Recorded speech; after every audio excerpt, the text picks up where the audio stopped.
Boa noite, boa noite. Sejam bem-vindas, sejam bem-vindos a esse teatro lindo aqui, Sesc Copacabana, em mais um programa especial, Arena dos Saberes.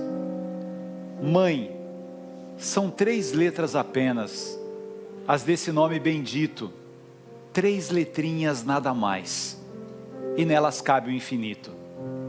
E palavra tão pequena, confessam mesmo os ateus, é do tamanho do céu, é apenas menor que Deus. Esse poema lindo de Mário Quintana é o nosso acolhimento, a nossa convidada de hoje. Ela é mãe, uma mãe incrível, que ousou acreditar no potencial da filha, que ousou lutar contra todas as dificuldades, para que a filha pudesse ser quem ela quisesse ser, quem ela quer ser, uma médica, a doutora Giovana. Eu estou falando de uma das mais respeitadas jornalistas do nosso país. Seja bem-vinda, minha querida amiga Adriana Araújo.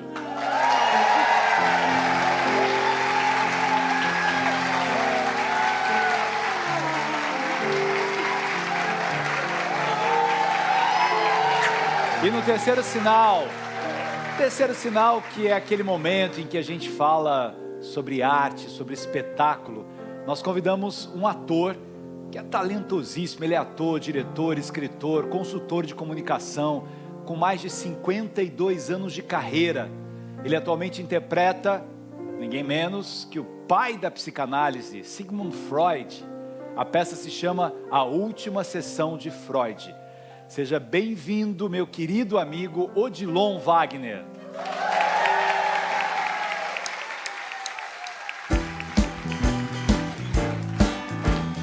Na janela lateral do quarto de dormir, vejo uma igreja, um sinal de glória. Vejo um muro branco e um voo pássaro. Vejo uma grade num velho sinal. Quando eu falava desse temporal, você não escutou. Você não quis acreditar. Mas isso é tão normal. Você não quis acreditar. E eu apenas era. Oba!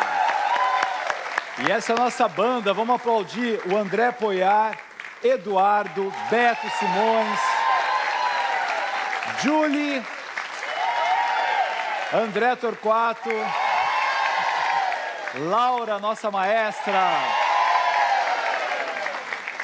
e Adriana. Coisa boa ter você aqui. Thalita, que presente é esse? Tá vendo? Com essa música, essa banda maravilhosa, a plateia Essa animadíssima.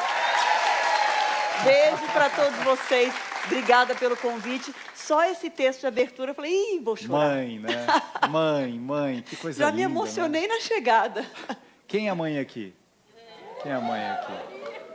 Quem tem mãe aqui? Quem tem saudades da mãe? Eu tenho. Coisa boa que é mãe, né? É. E as pessoas conhecem você muito como jornalista, como uma grande jornalista que é, e também já conhecem um pouco a sua história com a Giovana, né? Eu queria começar com essa sua história de dificuldade, de superação e de celebração da sua filha, uma médica hoje. Conta um pouquinho isso pra gente. Toda maternidade, eu acho que é uma história de desafio, né? Eu conto a história da minha trajetória com a Giovana no livro, sou a mãe dela, que agora vai virar podcast, mas eu acho que é uma história específica, com as características que teve a minha vivência com a Giovana, mas toda maternidade eu acho que traz um desafio, um aprendizado, né? Com a Giovana, o grande desafio foi ser mãe ainda jovem, aos 25 anos, eu já era uma jornalista da TV, mas em começo de carreira, e descobri ali no 5º mês da gestação que ela teria uma deficiência física. Num mundo que há 27 anos, a Giovana tem 27 anos, então, num mundo que há 27 anos não sabia lidar com a diferença física, com a deficiência, não acho que saiba plenamente hoje, mas era muito mais difícil. Então, era começar uma história com a minha filha nos braços, com uma deficiência que exigiria um tratamento muito longo. Foram 18 anos, 10 cirurgias. E ao mesmo tempo que eu lutava pelo tratamento médico dela, eu estava construindo palavras que eu poderia oferecer a ela, que construíssem a autoestima dela e a minha autoestima como mãe também.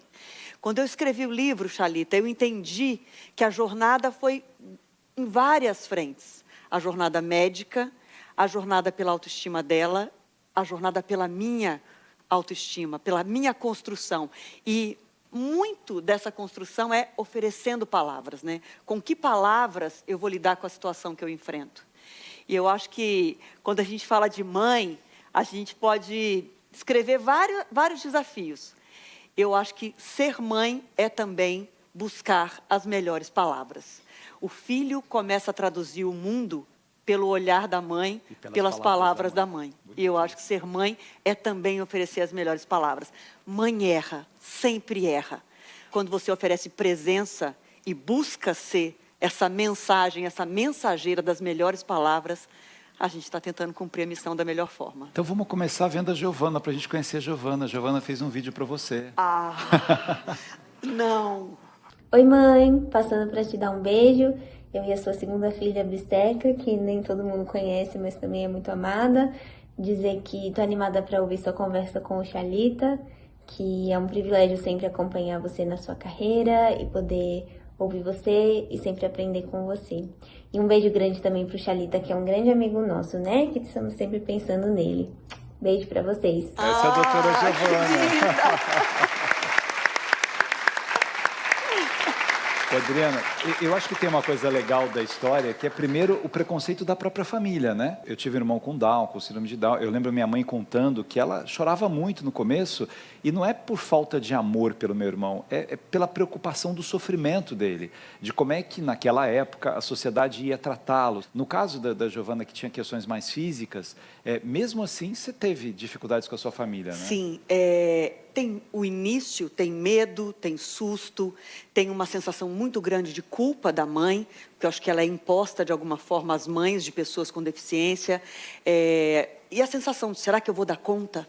Né? Porque um filho recém-nascido nos braços sempre é uma missão que te coloca essa dúvida, será que eu estou preparada, que eu vou saber criar essa criança? E quando é com uma deficiência, maior ainda esse temor de não ser capaz, né? Na minha família, eu tive muito amparo do meu pai e da minha mãe. São avós extraordinários, Dona Efigênia e seu Carlos. Com a minha avó materna, que é viva, se chama Judite, está com 102 anos. Para ela foi um choque maior. E eu tive uma situação muito traumática no contato com ela, que é o primeiro capítulo do livro. E eu só me dei conta de como aquela situação tinha provocado em mim um trauma e uma dor o dia que eu me permiti escrever.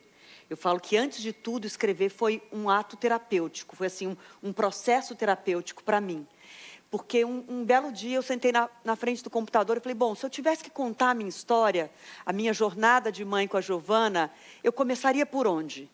E comecei a escrever, e saiu o primeiro capítulo do livro, do que depois virou um livro, que é A Bisneta Diferente, que é justamente nesse contato com a minha avó, bisavó da Giovana, e do choque dela, de não aceitar tão facilmente. Talvez não entender, não né? entender, pelo repertório dela. E achar que era um castigo de Deus, pelo repertório religioso da vida dela, e de achar que era quase como um castigo, uma maldição.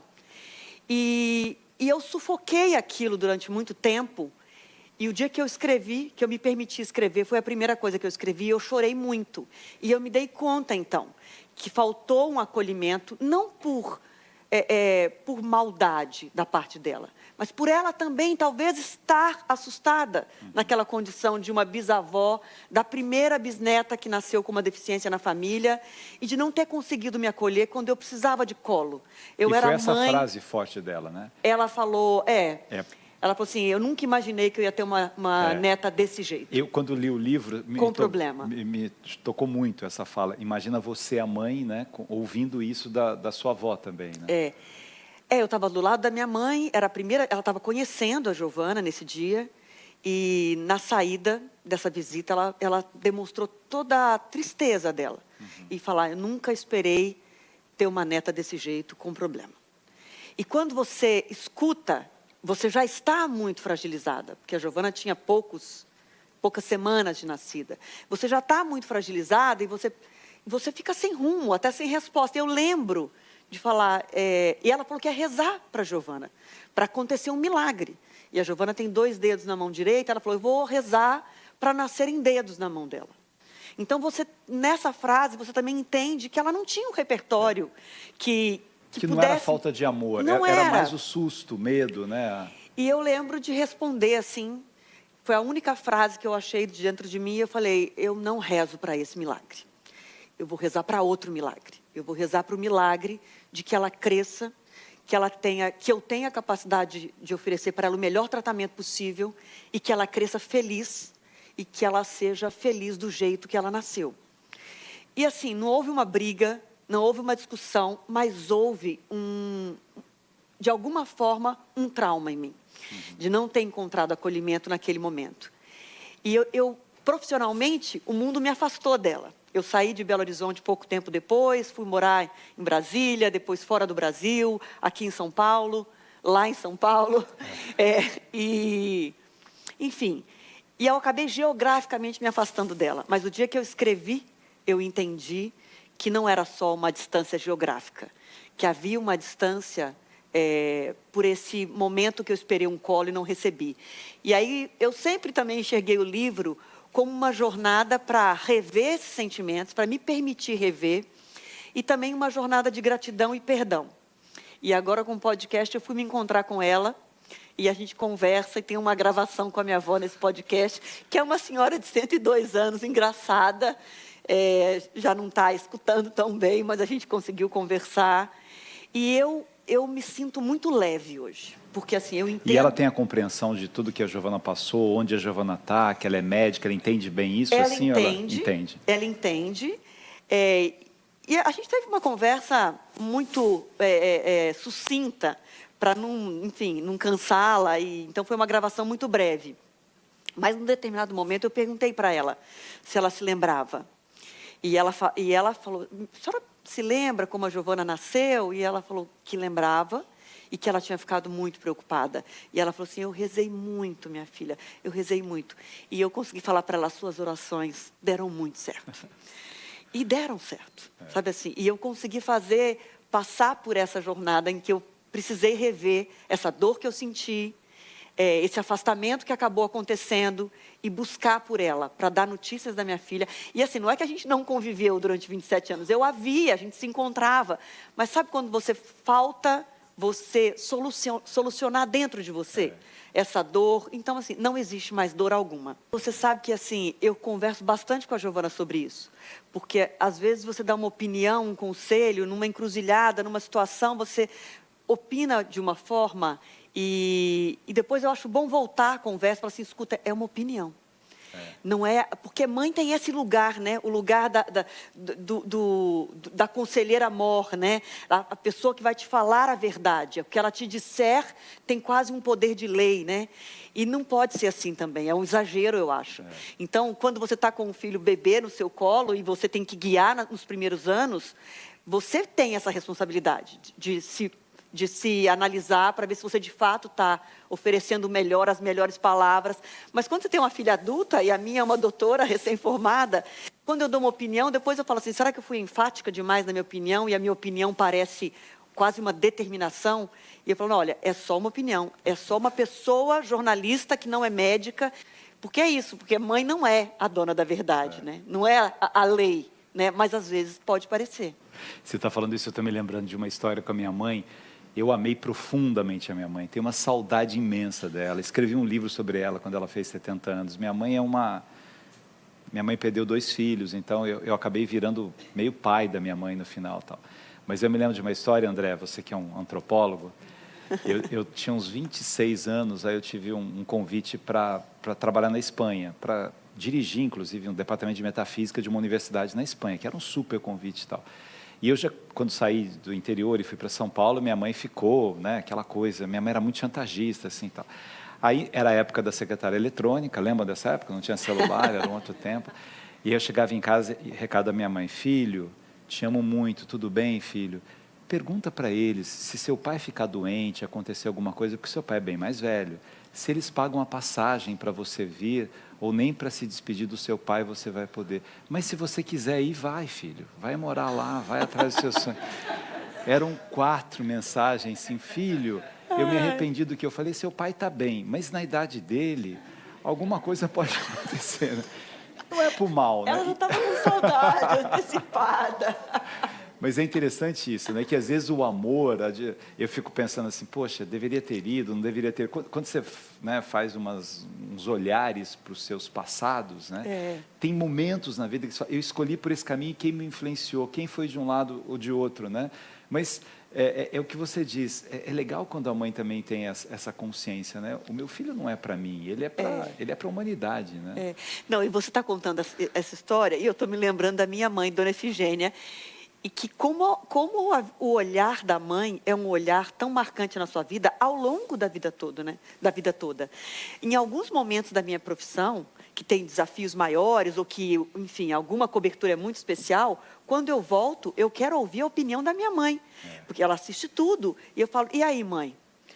E não pergunto mais nada para ver assim, as palavras que ela vai soltar inicialmente, para ver o que de fato ela sentiu. Então, assim, é porque tem uma importância você ter esse olhar da sua mãe, essa aprovação, é curioso isso. E você se torna uma adulta e ainda quer, né, busca essa referência.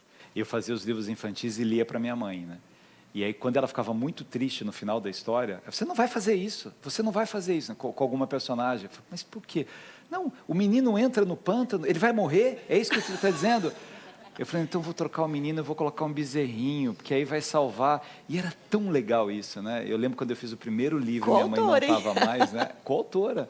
E o jeito, e a simplicidade, né? A beleza, a relação. Mas você é uma grande mãe. E você sabe que eu escrevi primeiro esse capítulo que eu estou te contando. O livro não foi escrito na sequência dos capítulos, gente. Assim, eu escrevi esse primeiro, que é o primeiro de fato, e depois eu me permiti, durante 4 anos, ir mandando e-mails para mim, e contando episódios, momentos, sem uma ordenação e ainda sem sequer pensar que seria um livro. O primeiro momento que eu acho que eu deveria me dedicar para escrever de fato um livro é quando eu escrevo o capítulo dos meus pais. Primeiro eu escrevi o capítulo do meu pai, que foi um tropeiro. Ele trabalhava guiando tropa de uma montanha a outra em Minas para sair de uma cidadezinha e vender os produtos da fazenda num mercado de uma cidadezinha maior. Então, eu conto a história do meu pai em um capítulo. E no segundo capítulo, na sequência, vem o capítulo da minha mãe. Quando eu terminei de escrever o capítulo do meu pai, eu falei, puxa, agora eu tenho uma dívida grande com a minha mãe. Porque eu gostei do capítulo do meu pai, de contar a história dele. E eu falei, nossa, e agora como é que eu vou conseguir escrever um tão bom, que eu achei bom o capítulo do meu pai. Era bom para mim, porque o afeto estava todo ali, toda a minha memória de infância. E aí, depois, na sequência, eu escrevo da minha mãe. E aí eu pensei, puxa, eu quero que eles tenham orgulho de ver isso num livro. Foi o primeiro momento. E isso, logo depois veio a pandemia. Na sequência, nesse processo, eu escrevi os capítulos dos médicos da Giovana, que fizeram todas as cirurgias dela. São 2 médicos, o Dr. César, em Belo Horizonte, e o Dr. Amâncio, em São Paulo. E eu escrevi esses capítulos. E aí, quando eu escrevi, eu falei, eu quero que seja um livro. Eu quero que seja um livro, porque para mim era tão importante deixar aquela gratidão toda que eu sentia por eles e registrada para sempre. Eu tive uma sorte extraordinária de encontrar esses 2 médicos. Na minha família não tem nenhum médico até que a minha filha se tornou uma médica. Mas aí a gente fala daqui a pouco. E eu posso dizer que eu tenho a honra de ser um dos primeiros que leu o livro. E eu falei assim, mais que isso, né? Vamos contar a história certa. Não é isso. Ele foi a primeira pessoa que leu o livro. Porque eu precisava da opinião de alguém que fosse um mestre, autor, filósofo, professor. Eu falei, será que isso aqui tá bom, gente? Não tem coragem de publicar de jeito nenhum. Estou falando da minha vida, dos meus sentimentos. Não, acho que isso não é um livro. Não é. Até que um dia eu tive coragem de te pedir uma opinião. Eu não consegui parar de ler o livro. Mas eu vou mostrar o livro no próximo bloco e vamos falar mais sobre isso. Fiquem ligados que a gente já volta.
Até isso a gente preparou para você. Não, gente, desde a abertura, essa trilha, hein? Essa Tudo. escolha. E, Uma homenagem a Minas Gerais hoje. Olha, no segundo bloco, a gente sempre dá a dica de um livro aqui no nosso Arena dos Saberes, porque a gente acredita muito nisso, na importância da leitura, na beleza dos pais, né, lerem para os seus filhos. E não podia deixar de ser, a nossa dica de hoje é um livro que chama Sou a Mãe Dela. Essa linda história de amor da Adriana para sua filha. É um livro, assim, para os pais lerem, para os filhos lerem, porque quando eu li esse livro a primeira vez, como ela disse aqui, eu liguei para ela e falei assim, você tem uma linda história de amor. É lindo a maneira com que você descreve os seus sentimentos, as suas fragilidades, porque nós somos, a matéria-prima do que a gente é feito, tem uma coisa de força e uma coisa de muita fragilidade. Uma coisa de dor, de medo, de insegurança. E isso está no livro, a maneira com que você vai descrevendo, e para chegar num desfecho lindo, né? Que é a Giovana sendo quem ela quer ser. É isso que é bonito, né? Por que ela quis ser médica? Ela decidiu com 14 anos de idade. Eu lembro bem, eu estava fazendo uma cobertura nos Estados Unidos, fiquei uma semana trabalhando fora do Brasil, e quando eu cheguei, era um domingo, eu cheguei domingo de manhã, a casa estava silenciosa, eu entrei no quarto dela, ela estava estudando, e ela falou assim, tomei uma decisão bem importante. Eu falei, foi? Eu vou ser médica. Ela já estava falando, estava pensando, mas não sabia o que queria, mas estava pensando, talvez medicina. Ela falava desde 10 anos de idade. E depois, com 14, ela falou, agora eu decidi, eu vou ser médica. Ela falou que eu queria mudar de colégio, ir para o ensino médio mais puxado, porque eu preciso passar no vestibular. Então, assim, ela deu a notícia com 14 e eu pensei, ainda pode mudar, né? E não mudou. Você acha que isso... ela fez quantas cirurgias ao todo? 10. 10. É. Mas algumas ela era muito criança. Ela começou com 3 meses de idade, bebezinha, e aí foi uma sequência, 3 meses, 7 meses, 1 ano e 2 meses, depois na fase adulta, a partir dos 8 anos, adolescente, criança, adolescente, até os 18 anos de idade. Você acha que essa relação com os médicos, com a superação dela, também influenciou a... Sim, eu já perguntei isso para ela e ela disse que acha que é um elemento muito forte da escolha dela, de saber o quanto ela precisou, o quanto eles foram presentes na vida dela e o quanto ela recebeu. Ela caminha, ela é equilibrada, caminha com as 2 pernas do mesmo tamanho. Se ela não tivesse feito o tratamento, ela teria em torno de 15 centímetros de diferença entre uma perna e outra. Isso afetaria a coluna e a mobilidade dela. Então, ela sabe o que ela recebeu, que aquilo trouxe independência para ela. E ela fala que tem um elemento de perceber, muito criança ainda. De se inspirar em gente muito boa também, né? Que cuidou. Não, e eles são tão presentes na vida dela que quando ela passa em medicina, ela passa primeiro na Santa Casa, depois na Paulista, e ela liga pro ortopedista dela, para pedir uma opinião, para ouvi-lo. O doutor Amâncio foi na formatura, e foi uma cena muito emocionante para mim, porque tem aquele momento de sessão de fotos antes da festa para valer, e ele chegou com a faixa em que ele se formou, na Paulista, onde ela se formou, ele chegou com a faixa da formatura dele para tirar a foto com ela. Então, assim, ele é mais do que o médico que a operou no bloco cirúrgico. Que lindo. Ele é um amigo e ele é presente na vida dela, sabe assim? Ele dançou a valsa com ela.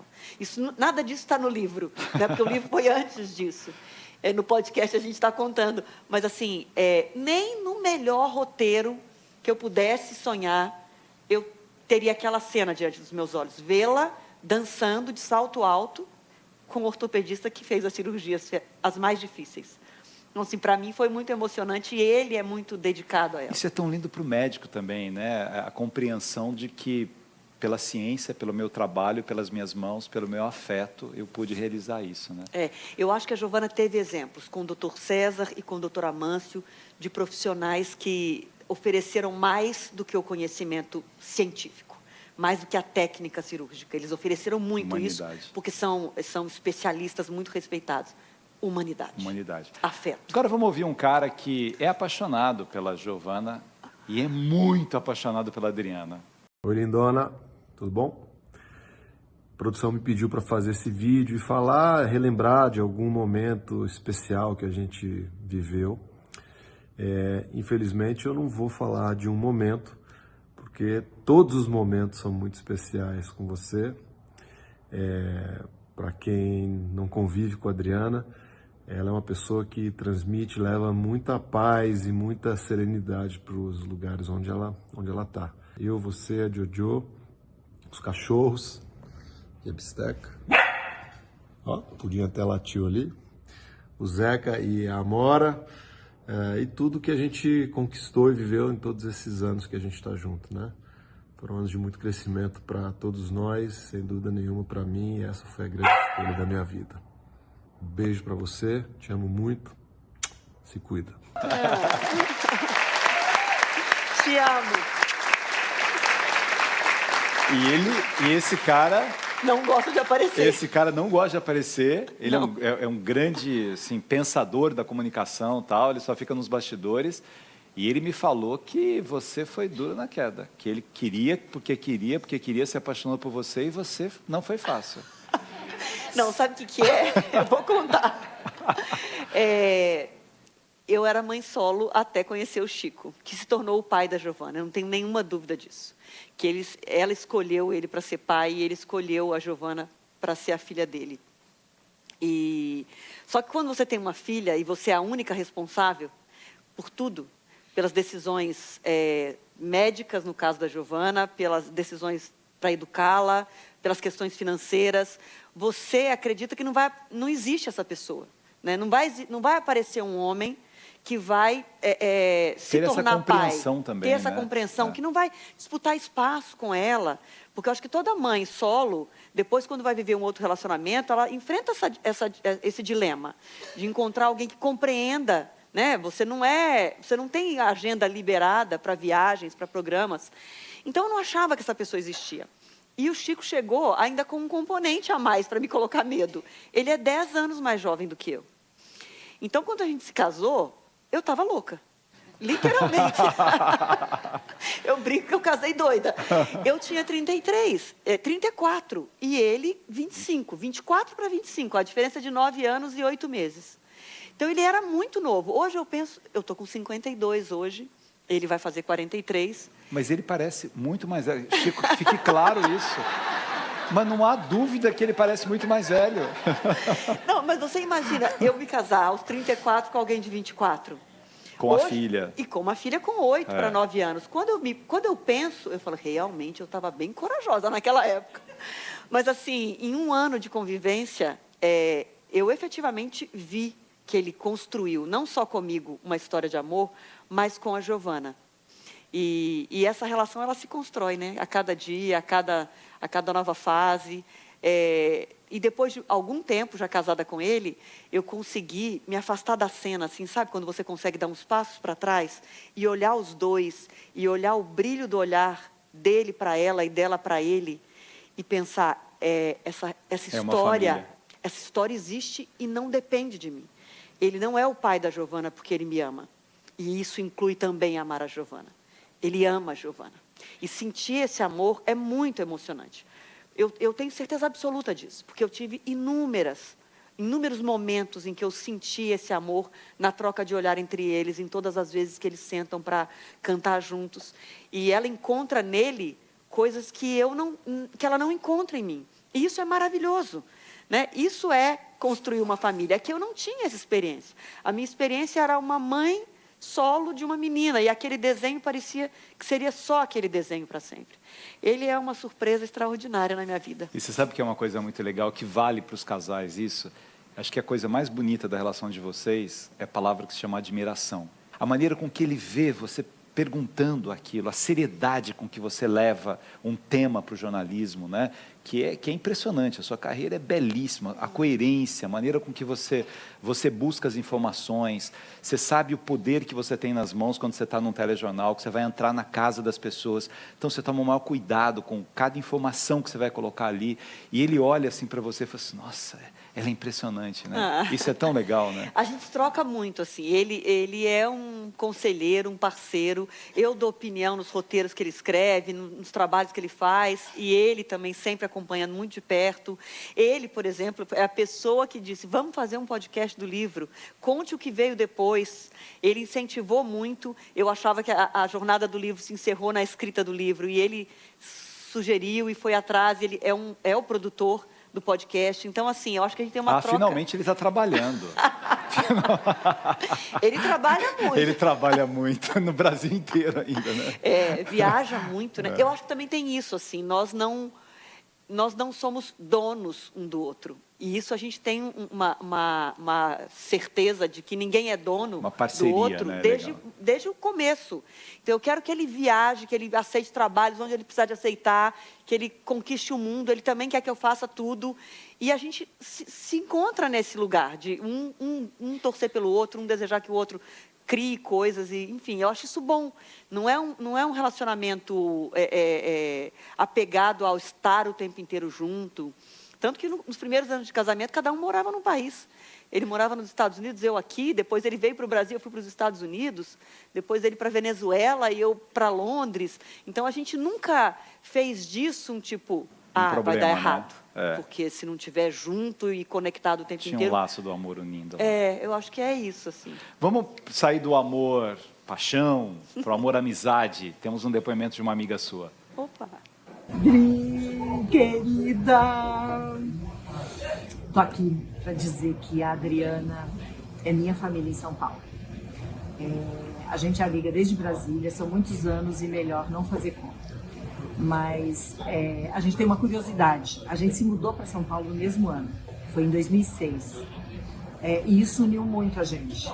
Eu e a Adriana, a gente sabe que a gente pode contar uma com a outra.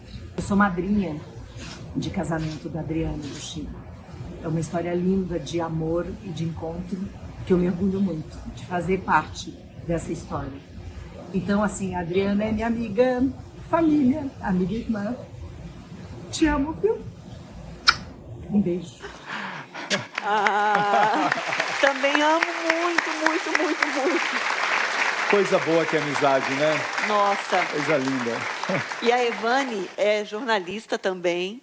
Ela foi transferida da Globo de Brasília para a Globo de São Paulo, onde ela trabalha até hoje, em 2006. Então, a gente chegou em São Paulo, naquela cidade maluca, no mesmo ano. Então, a gente se ampara muito. E é verdade isso. Recentemente, eu passei mal na bancada do telejornal, tive que fazer vários exames. A Evane estava lá no hospital comigo. Então, assim, e vice-versa. Ela sabe que pode contar comigo para tudo. E eu brinco, e não é mentira, que eu casei por causa da Evane. Porque quando eu estava lá, gente, com aquela dúvida, ele tem 10 anos a menos, isso será?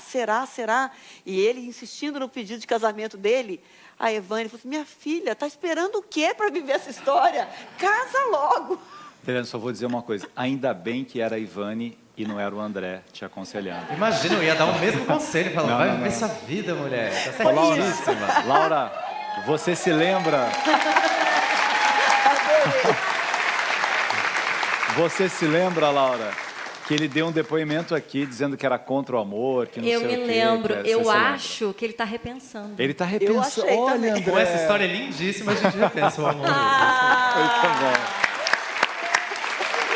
Se você amoleceu a geladeira do coração do André, já é um grande caminho. Adriana, obrigado. Que pena que passa rápido, que delícia. Passa muito rápido, mas uma delícia estar aqui. Parabéns pelo seu trabalho, pela mãe que você é. Muito obrigada. Você sabe o tamanho da minha gratidão por você, por ter me incentivado. As suas palavras, quando você leu a primeira versão do livro. Eu não parava de ler. São a razão dele estar Você aqui. lembra, né? Porque a gente precisa disso, né? De um incentivo. E aí, vindo de alguém, gente, que já escreveu tantos livros, que sabe escrever como poucos, eu falei, não, se o Xalita está falando, pode acreditar. Vamos nessa, né? Obrigada demais. Obrigado, Adriana. Fiquem ligados, um rápido intervalo e a gente volta com o Odilon Wagner. Uma notícia tá chegando lá no Maranhão, não deu no rádio, no jornal ou na televisão. Veio no vento que soprava lá no litoral, de Fortaleza, de Recife, de Natal. Aqui vive um povo que merece mais respeito, sabe belo, é o povo como é belo todo amor. Aqui vive um povo que é mar e que é rio, e seu destino é um dia se juntar. Quando o segundo sol chegar para realinhar as órbitas dos planetas, Eu só queria te contar que eu fui lá fora e vi 2 sóis um dia, e a vida que há dias sem explicação. Explicação não tem explicação.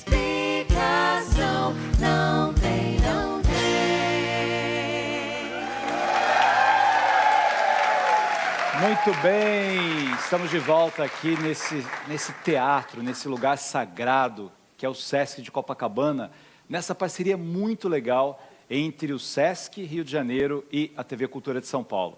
Então, você que está acompanhando sempre a Arena dos Saberes já sabe, no terceiro bloco, por causa inclusive dessa parceria, porque o Sesc investe muito em cultura no Brasil inteiro e o Rio de Janeiro tem um carinho todo especial pela arte, pelos artistas, pelos espetáculos, a gente traz uma peça para sugerir para as pessoas irem e sempre traz algum artista especial.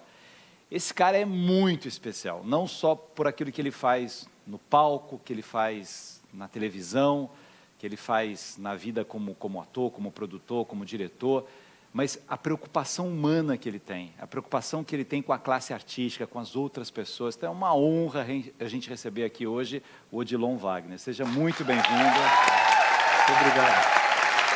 Obrigado, gente. E você resolveu ser Freud. Uma peça vista já por 120 mil pessoas, a última sessão de Freud. É isso. Não é muito legal, porque às vezes as pessoas falam assim, não, mas o brasileiro gosta de ir para comédia só, ele gosta de coisas mais assim e tal. Primeiro que a gente está vivendo um momento que eu fico muito feliz de ver muitas peças em cartaz lotadas. E com sucesso. Com sucesso, as verdade. pessoas querendo ir ao teatro. Mas essa peça é uma peça mais intelectual, né? Uma discussão sobre Deus. É engraçado isso ali. Antes de mais nada, muito obrigado por me receber aqui, obrigado por essa recepção tão calorosa de vocês. Eu tenho notado que nos programas aqui, sempre essa plateia é muito quente, né? Muito quente. É, E hoje está muito especial. Muito bacana. E programa com plateia é uma delícia, É uma né? delícia, né? É uma delícia. Fica vivo, fica eletrizante.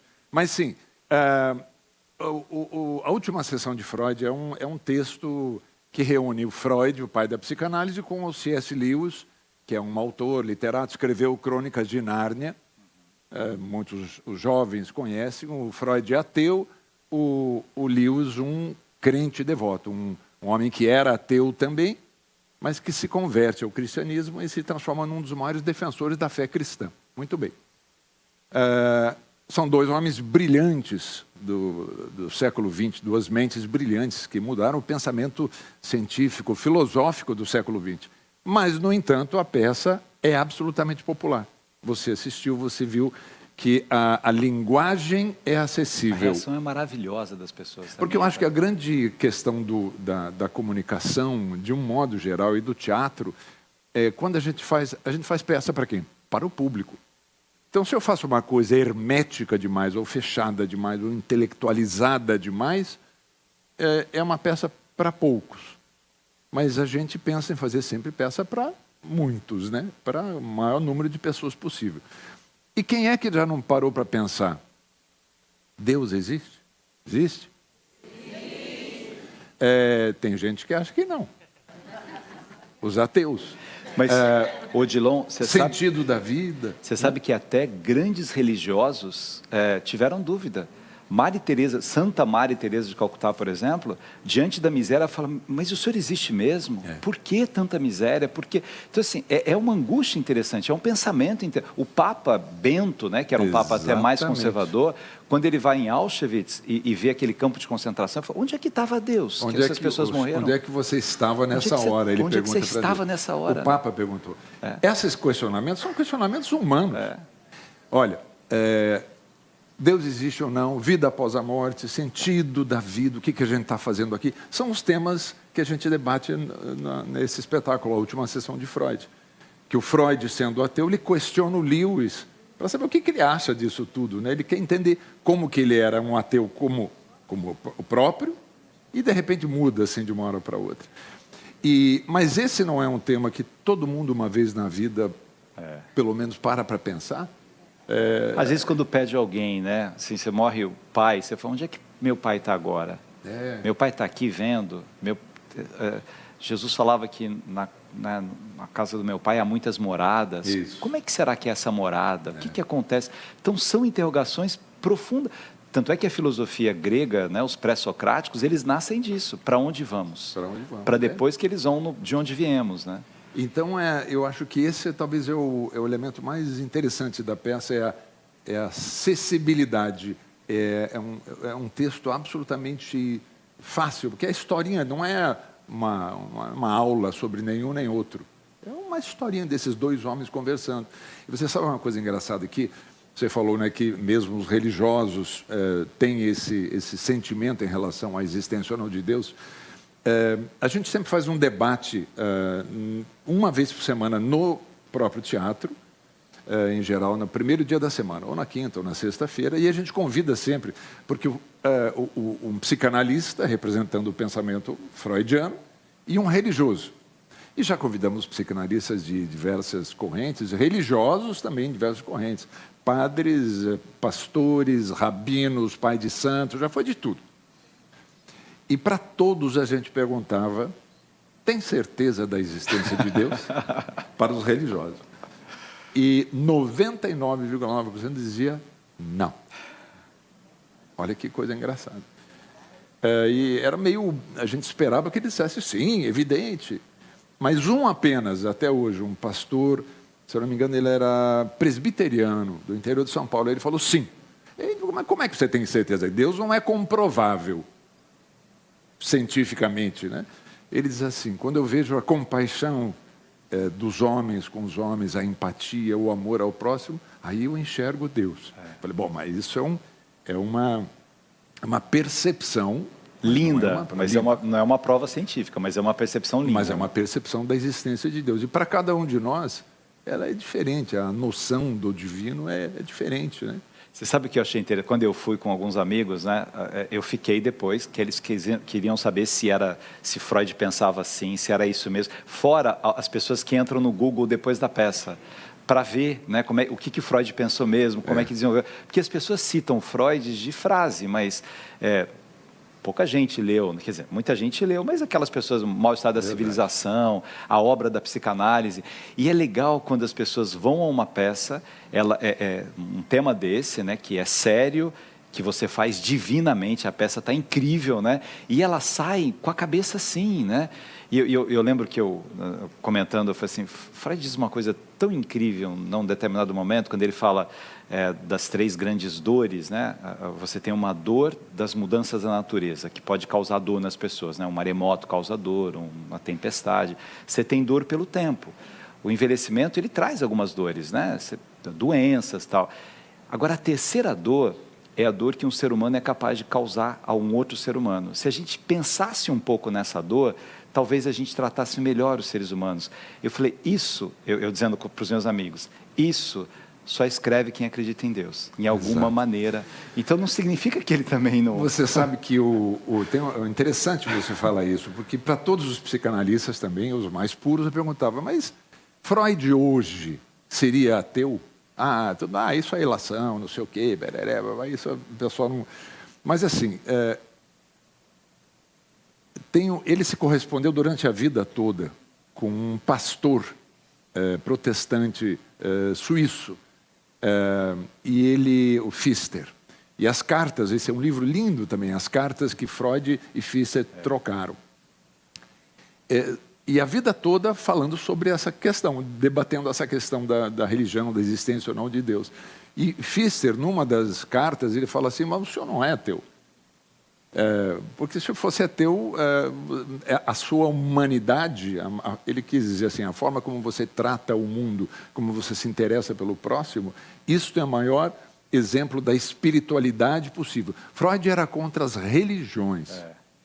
É importante entender isso, né? Ele morreu em 1939, que é o mesmo ano que a peça se passa em 3 de setembro de 1939, que é o início praticamente da Segunda Guerra Mundial.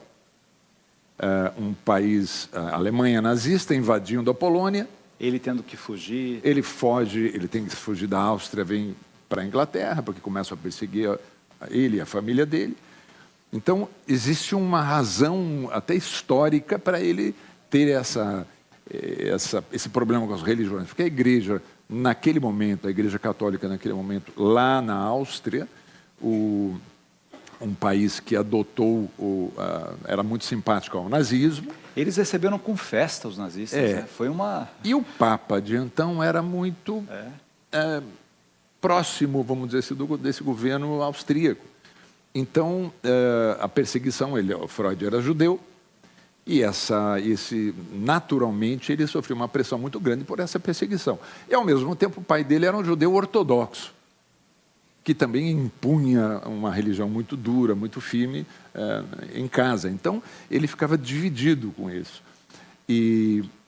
Mas, assim, na humanidade dele, um homem que se dedica a vida inteira a cuidar do outro, a olhar para o outro, como você acabou de dizer, isto é diferente de religião, isso é espiritualidade, é o que eu acredito que é muito diferente e é o que demonstra a nossa humanidade. Vamos agora para ouvir um grande diretor de teatro que tem uma mensagem para você, Odilon. Oi, Odilon. Parabéns pela homenagem, mais do que merecida. Falar de você, Odilon, é muito fácil. A gente fez um trabalho muito importante para a nossa história, a última sessão de Freud, um espetáculo lindo, onde você compôs o Freud, e uma composição extremamente sutil, delicada. As pessoas ficam completamente apaixonadas por seu trabalho nessa peça. E independente do sucesso da peça, da qualidade de você como ator, também como diretor, a sua dedicação ao teatro, a sua dedicação à peça, é impressionante, Odilon, a sua capacidade de batalhar pelo trabalho que você acredita. Isso é muito comovente, muito importante para todos nós que vivemos desse ofício, de como é necessário essa entrega quase religiosa, esse sacerdócio que a gente escolheu, né, como profissão. E você representa isso de uma forma muito criativa, muito talentosa, e espero que o teatro te dê muitas alegrias e muitas possibilidades para que você possa mostrar cada vez mais o seu talento. Parabéns, Odilon, parabéns ao programa por essa homenagem mais do que merecida, e obrigado por fazer parte dessa história. Beijo enorme, parabéns, Odilon, parabéns pelo seu talento. Viva o teatro, viva você e a sua história no teatro. Um beijo. Elias Andreato é o diretor do espetáculo, é um dos maiores atores desse país, também um grande diretor que tem uma sensibilidade enorme. Essa peça poderia ser chata. Poderia ser mesmo. Ela poderia ser chata. Eu amo o tema, mas assim, de repente para o grande público poderia ser uma coisa chata, né? E no entanto é uma peça que trata de temas assim, né, filosóficos, de vida, Deus existe ou não existe, fala sobre a questão da sexualidade também, que era um dos pontos fortes do Freud, mas ela tem essa linguagem acessível e bem-humorada. Você lembra, o público gargalha durante o espetáculo, eles riem muito, porque os dois são brilhantes e todos os homens brilhantes têm bom humor. E o Elias teve essa capacidade de fazer uma direção. Qual era a nossa grande dificuldade? Freud, você sabe que o Freud é a personagem mais caricaturada do planeta. Se vocês botarem Freud na internet, aparecem 300 mil caricaturas dele. E a minha grande preocupação era não fazer uma caricatura, porque é fácil fazer caricatura de Freud, né? E o Elias, que teve essa sensibilidade de dirigir a nós, atores, e a composição geral do espetáculo com uma sensibilidade brilhante. É isso que toca o espectador quando vai ver o espetáculo. Odilon, obrigado pela sua presença. Conversa boa passa rápido, né, André? Parabéns pelo seu trabalho. Muito obrigado. Quem não viu a peça tem que ver. Ela foi para São Paulo? A peça, nós encerramos o ano 2024, agora vamos começar em 2025 agora.